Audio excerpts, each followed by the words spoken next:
Olá, meus amigos, meus irmãos em Cristo, que a graça e a paz do nosso Senhor Jesus esteja com todos nós. Eu sou o seu irmão em Cristo, presbítero Marcos Souza, e hoje estamos dando continuidade à nossa leitura da Bíblia.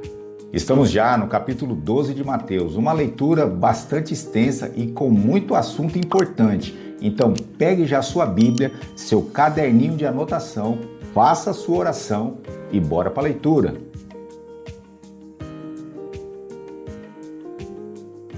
É isso aí, bora para a leitura, vem comigo. Mateus capítulo 12. Naquele tempo, passou Jesus pelas searas em um sábado, e os seus discípulos, tendo fome, começaram a colher espigas e a comer. E os fariseus, vendo isso, disseram-lhe: Eis que os teus discípulos fazem o que não é lícito fazer num sábado. Ele, porém, lhes disse: Não tendes lido o que fez Davi quando teve fome, ele e os que com ele estavam? Como entrou na casa de Deus e comeu os pães da proposição que não lhe era lícito comer, nem aos que com ele estavam, mas só aos sacerdotes? Ou não tendes lido na lei que aos sábados os sacerdotes no templo violam o sábado e ficam sem culpa? Pois eu vos digo que está aqui quem é maior do que o templo. Mas, se vós soubesseis o que significa misericórdia quero e não sacrifício, não condenaríeis os inocentes, porque o Filho do Homem até do sábado é Senhor. No livro do Êxodo, capítulo 5, verso 8, e em Deuteronômio, capítulo 5, verso 12 em diante, vai dizer aquilo que não é lícito se fazer num sábado. Este dia era o dia do descanso, aonde até mesmo colher espigas seria proibido porque lhe era considerado como um trabalho. Mas Jesus está mostrando que Davi e os seus soldados, eles violaram a lei e ficaram impunes. Você encontra isso ali em 1 Samuel capítulo 21, verso 1. E também os sacerdotes que violavam o sábado, quando eles ofereciam sacrifício pelo povo, sendo que isso também era um trabalho, conforme você lê ali em Números capítulo 28, verso 9 e 10. Jesus também mostra a eles o texto de Oséias capítulo 6, verso 6, aonde mostra que, dependendo da situação, devemos usar de misericórdia, nunca do extremo rigor da lei. Verso 9. E partindo dali, chegou à sinagoga deles, e estava ali um homem que tinha uma das mãos mirrada. E eles, para acusarem Jesus, o interrogaram, dizendo: É lícito curar nos sábados? E ele lhes disse: Que tal dentre vós será o homem que, tendo uma ovelha, se num sábado ela cair numa cova, não lançará a mão dela e a levantará? Pois quanto mais vale um homem do que uma ovelha, é por consequência lícito fazer bem aos sábados. Então disse aquele homem: Estende a mão. E ele a estendeu, e ficou sã como a outra. E os fariseus, tendo saído, formaram conselho contra ele para o matarem. Jesus está mostrando que se deve usar de misericórdia e compaixão pelo próximo, mesmo que isso venha interferir na interpretação de alguma lei, como a do sábado. Na verdade, Jesus não veio violar nenhuma lei, mas sim ensinar como ela deveria ser cumprida. Verso 15. Jesus, sabendo isso, retirou-se dali e acompanhou uma grande multidão de gente, e ele curou a todos. E recomendava-lhes rigorosamente que não o descobrissem, para que se cumprisse o que fora dito pelo profeta Isaías, que diz: Eis que o meu servo que escolhi, o meu amado, em quem a minha alma se compraz, porei sobre ele o meu espírito, e anunciará aos gentios o juízo. Não contenderá, nem clamará, nem alguém ouvirá pelas ruas a sua voz. Não esmagará a cana quebrada, e não apagará o morrão que fumega, até que faça triunfar o juízo. E, no seu nome, os gentios esperarão. Mateus está citando a passagem de Isaías, capítulo 42, verso do 1 ao 4. Mais uma profecia messiânica, aonde Jesus se refugia para não ser morto antes do tempo. Por isso que ele diz aos que foram curados para não dizer quem foi que os curou e aonde ele estava. E essa profecia se cumpre em nós hoje, que somos os gentios que esperamos nele. Verso 22. E trouxeram-lhe então um endemoniado, cego e mudo, e de tal modo o curou que o cego e o mudo falava e via. Veja aqui que há enfermidades que são espirituais, aonde o demônio fazia com que esse homem se tornasse cego e mudo. Então há de se convir que nem todas as enfermidades são físicas, mas muitas delas também podem ser espirituais. Versículo 23. E toda a multidão se admirava e dizia: não é este o filho de Davi? Mas os fariseus, ouvindo isso, diziam: este não expulsa os demônios, senão por Beelzebu, príncipe dos demônios. A mesma citação dos fariseus lá em Mateus 9:32, está lembrado? Jesus, porém, conhecendo os seus pensamentos, disse-lhe: todo reino dividido contra si mesmo é devastado, e toda cidade ou casa dividida contra si mesma não subsistirá. E, se Satanás expulsa Satanás, está dividido contra si mesmo. Como subsistirá, pois, o seu reino? E se eu expulso os demônios por Beelzebu, por quem os expulsa então os vossos filhos? Portanto, eles mesmos serão os vossos juízes. Jesus está mostrando que o reino das trevas é organizado em um reino superpoderoso. Vemos também que existe hierarquia entre eles, porque Beelzebu é o príncipe deles. Verso 28. Mas se eu expulso os demônios pelo Espírito de Deus, é consequentemente chegado a vós o reino de Deus. Ou como pode alguém entrar em casa do homem valente e furtar os seus bens, se primeiro não manietar o valente, saqueando então a sua casa? Quem não é comigo é contra mim. Quem comigo não ajunta, espalha. Jesus está dizendo que veio saquear o reino das trevas, e esse valente a qual ele diz é Satanás, aonde ele o aprisiona para libertar os seus prisioneiros, que éramos nós. Versículo 31.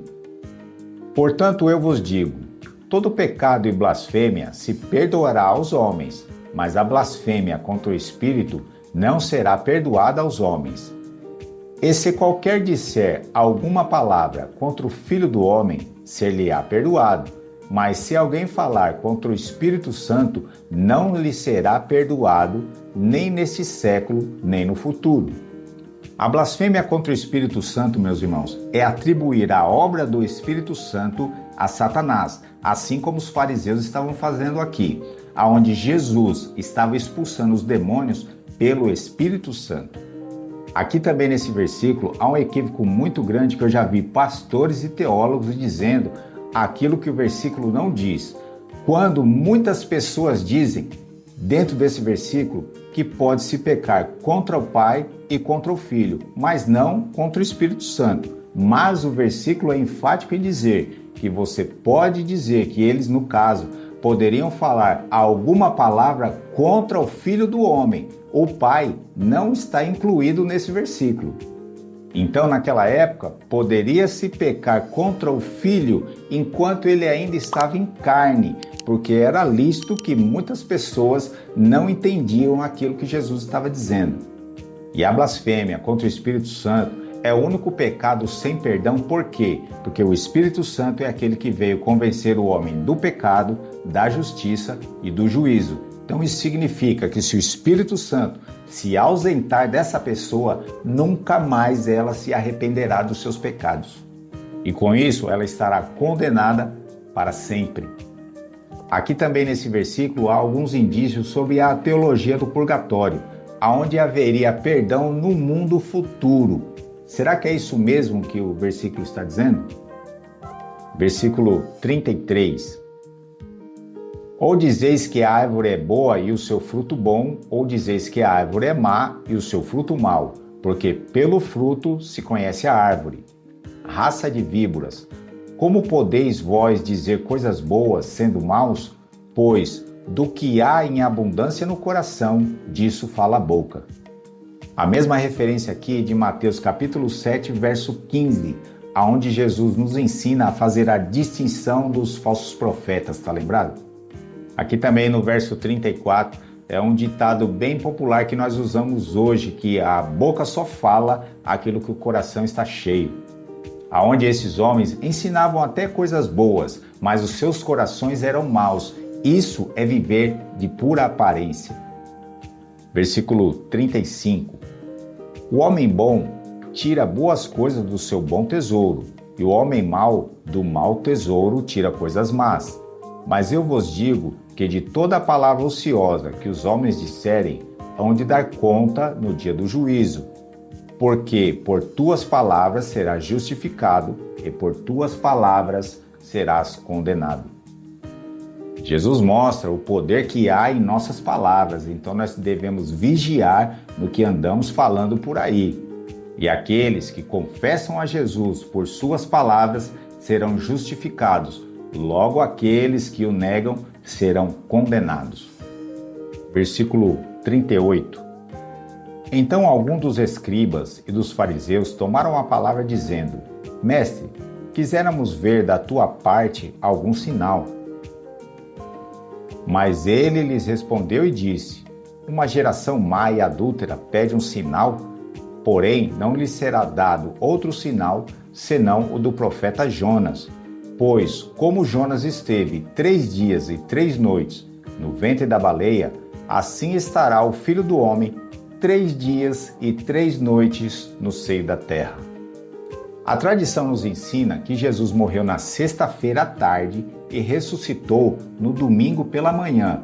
Isso, pelos cálculos, daria por volta de 36 a 38 horas. Mas, como Jesus está dizendo aqui que ficaria 3 dias e 3 noites no seio da terra, isso dá um total de 72 horas. E agora, como resolver essa questão? Alguns teólogos dizem que naquela época não se contava um dia de 24 horas, mas sim somente aquele dia. Então Jesus morrendo na sexta-feira, às 15 horas, às 3 horas da tarde, já se contava ali o primeiro dia. E para os judeus, o próximo dia se inicia às 18 horas daquele dia. Então, sexta-feira, às 18 horas, já era o sábado. E depois Jesus ressuscitou no domingo. Então, isso mostra que ele realmente ficou os 3 dias no seio da terra. Mas Jesus disse que ficaria 3 dias e 3 noites no seio da terra. E se ele morreu na sexta-feira à tarde, então ele ficou apenas 3 dias e 2 noites. É por isso que algumas outras linhas teológicas vão defender que Jesus pode ter morrido na quarta-feira e não na sexta. E aí, o que você acha de tudo isso? Verso 41. Os ninivitas ressurgirão no juízo com essa geração e a condenarão, porque se arrependeram com a pregação de Jonas. E eis que está aqui quem é mais do que Jonas. Aqui Jesus está dizendo que os ninivitas foram salvos e ressuscitarão para a glória de Deus e juntamente com a igreja julgará o mundo. Aqui você começa a entender o que aconteceu com o povo que acreditava em Deus antes do nascimento de Jesus. Versículo 42. A rainha do sul se levantará no dia do juízo com essa geração e a condenará, porque veio dos confins da terra para ouvir a sabedoria de Salomão. E eis que está aqui quem é mais do que Salomão. A rainha de Sabá se converteu ouvindo a sabedoria de Salomão. E quando o espírito imundo tem saído do homem, anda por lugares áridos, buscando repouso e não o encontra. Lugares áridos seriam lugares desertos, onde não há vida, onde não há um corpo que eles pudessem repousar. Que seria, no caso, uma casa. Então Jesus está mostrando que o corpo humano é uma habitação. Verso 44. Então diz: voltarei para a minha casa de onde saí, e voltando acha desocupada, varrida e adornada. Veja que ele está dizendo que ele não voltará para o inferno, mas sim para o corpo da qual ele foi expulso. Então Jesus está nos mostrando que o inferno não é morada de demônios. Verso 45. Então vai e leva consigo outros 7 espíritos piores do que ele, e entrando habitam ali. e são os últimos atos desse homem piores do que os primeiros. Assim acontecerá também a esta geração má. Jesus está dizendo que aquela geração sofreria consequências demoníacas piores do que já estavam sofrendo. Este contexto também nos mostra que aquele que recebe a libertação, instantaneamente já há uma mudança na vida dessa pessoa, porque outrora a casa estava ocupada, suja e desorganizada, mas agora ela se encontra vazia, limpa e adornada, mostrando assim que o estado dessa pessoa mudou. Mas se a casa permanecer vazia, sem a presença do Espírito Santo, ou seja, a casa sendo corpo, se torna vulnerável, aonde volta a ser a habitação dos demônios, que eles voltam com uma força maior ainda. Portanto, nos convém que, em determinadas pessoas, não adianta se expulsar os demônios, porque o estado delas vai se tornar pior do que era antes.